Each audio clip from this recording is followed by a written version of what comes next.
And I thought, I believe it was too. But I didn't say it. He says, and he started talking to me. And he said, you know, I have such a problem. He says that when I go out with my friends, he says, I'm sitting there the whole time thinking about going to bed with even my friend's wife. And I said, you are really in bad shape.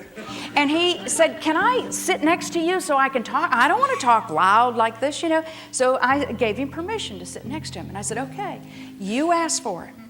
But before I tell you one more thing, I'm going to pray for you. He looked at me and he says, not now.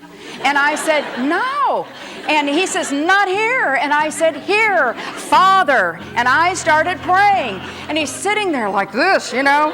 And when so I prayed and I shared with him. At one time, this young man wanted to be a Roman Catholic priest. He was brought up in parochial schools. He knew the commandments of God. He knew the way that he should walk. And as I shared with him, as he shared with me, I would listen. He would say something, and I'd say, well, let me show you what God says.